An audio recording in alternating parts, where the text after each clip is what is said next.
Waking up to the sounds of air raid sirens, that's the new normal in Ukraine, where between Sunday night and Monday morning, the country faced its largest drone and missile attack since the war began.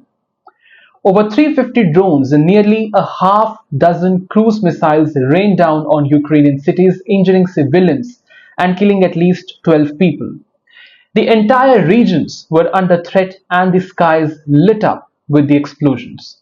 But the shockwaves weren't limited to Ukraine. It reached across the Atlantic straight to New Jersey, where US President Donald Trump, in a rare and fiery public rebuke of Russian President Vladimir Putin, said something no one would have ever expected. He said, and I quote, "What the hell happened to him? He is killing a lot of people." And then he doubled down, calling Putin has gone absolutely crazy. This is significant. Trump has long claimed he gets along with Putin, but this was different.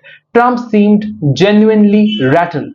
He admitted he is not happy with Putin and is now considering new sanctions on Russia.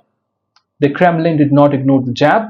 Putin's spokesperson brushed off the comments as emotional overload from everyone involved. But in the very same breath, he said Russia was grateful to President Donald Trump for quote-unquote helping to organize peace talks. Confused? Welcome to 21st century diplomacy. And here is the twist. Even as Trump criticized Putin, he also went after Ukrainian President Volodymyr Zelensky. He said Zelensky is doing his country no favors, adding, everything out of his mouth causes problems. I don't like it, and it better stop.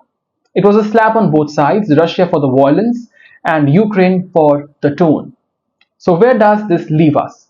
Just last week, Trump and Putin reportedly held a 2 hours long phone call to discuss a potential ceasefire. Trump claims it went very well and that both Ukraine and Russia would immediately start peace negotiations. Ukraine has publicly agreed to a 30-day ceasefire, but Putin, he is only committed to working on a memorandum, a vague document on a possible future peace, not exactly reassuring. Meanwhile, Kiev isn't impressed. Zelensky slammed Russia's brutal drone barrage as a sign of total impunity and accused President Trump of silence of encouraging Putin.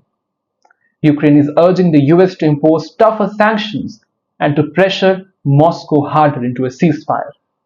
And back in Washington, the Trump administration has stayed mostly quiet, saying it still hopes to broker peace, but warns that if there is no progress, it might walk away from talks altogether.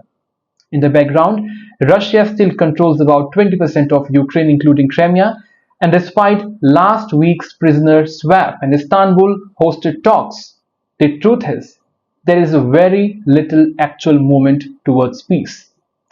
So here we are, the most brutal attack of the war, Trump breaking ranks and calling Putin crazy, and the world stuck between air raid sirens and the diplomatic smoke signals.